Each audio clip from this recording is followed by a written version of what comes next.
Is a cardioid capsule superior to an omnidirectional capsule when you're looking for an interview microphone?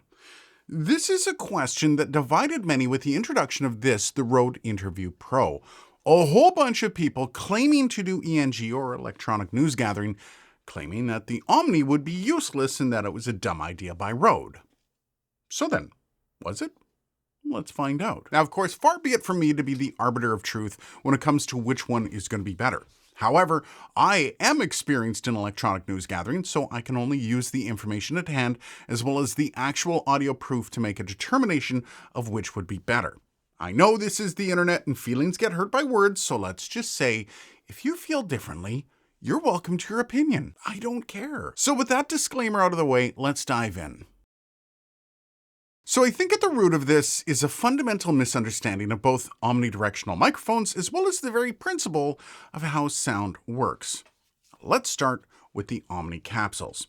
First of all, the biggest difference between OMNI and Cardioid here is the pickup patterns. Yes, there are other differences. We're going to get to that in a bit. But these pickup patterns do seem to be the crux of the argument against the OMNI. You see, OMNI capsules are sensitive to sound from all around, meaning they can pick up audio just as well from the front as it can from the side, as it can from the back.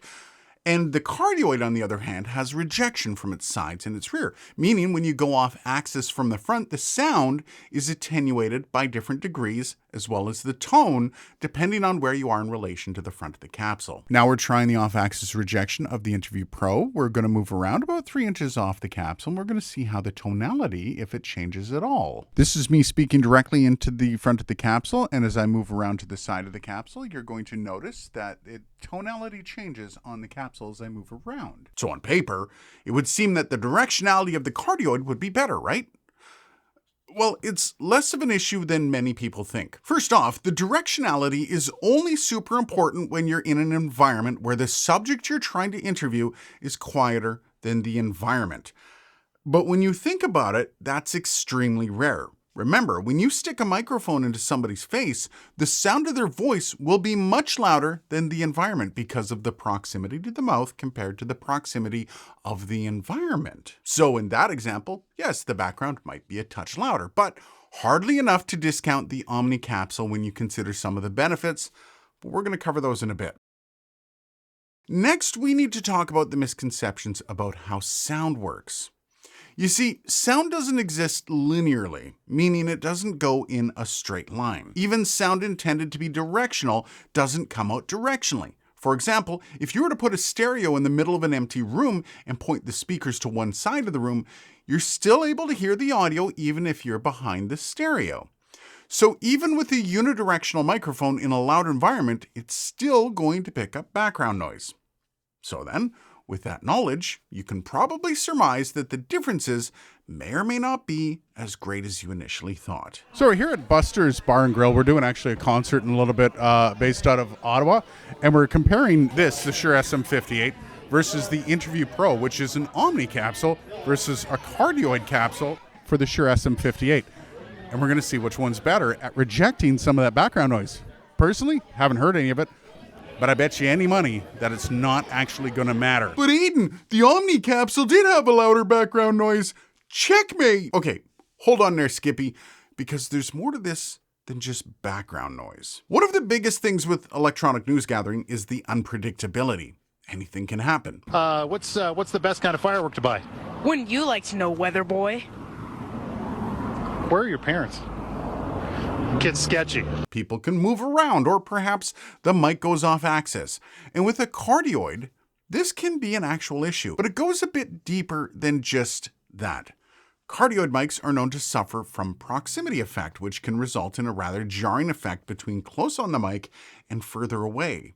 This one is full and boomy, but it gets thinner and thinner as you get further away. This is me speaking directly on top of the capsule with my lips basically touching the microphone. And this is what it sounds like. Now I'm about 3 inches away. That is not an issue with OMNIs. Now I'm directly on top of the Interview Pro, and this is what it sounds like with my lips basically touching the grill. Now we're going to move it about 3 inches away. In fact, this is the reason that theaters generally prefer OMNI capsules on their performers.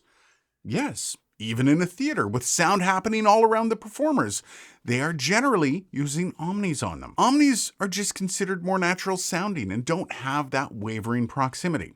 So in an interview situation, if the subject is slowly pulling away, you just have to gain match it in post rather than being left with thin audio. Also, Omnis are less susceptible to other things like plosives and wind noise. Peter Piper picked a peck of pickled peppers. Peter Piper picked a peck of pickled peppers.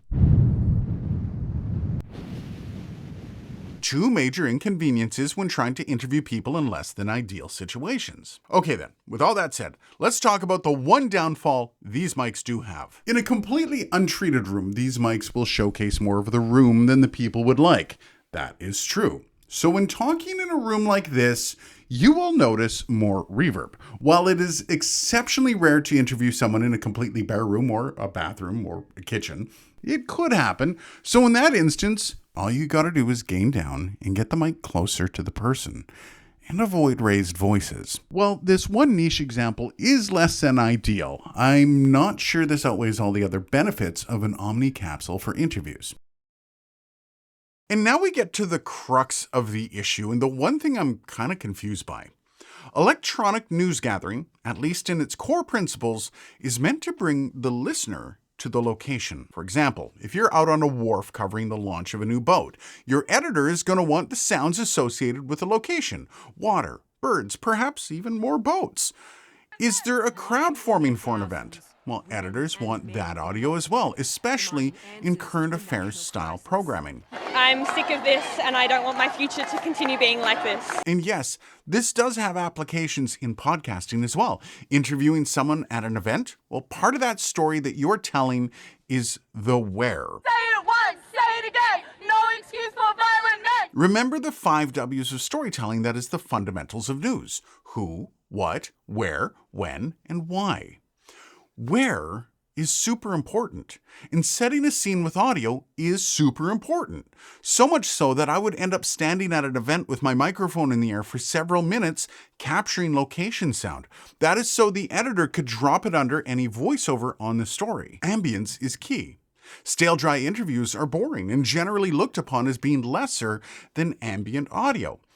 Again, I'm not telling you what to like or what to do. I'm just offering up my experiences in the field and what people are looking for when doing field interview work. This isn't an attempt at swaying your opinion on a product. It's just more of a reminder to keep an open mind for certain things.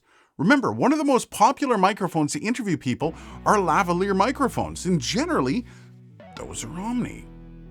Anyways, I hope this was helpful, and I'm sure I'm going to hear all about that helpful feedback in the comments. Cheers, guys, and thanks for watching.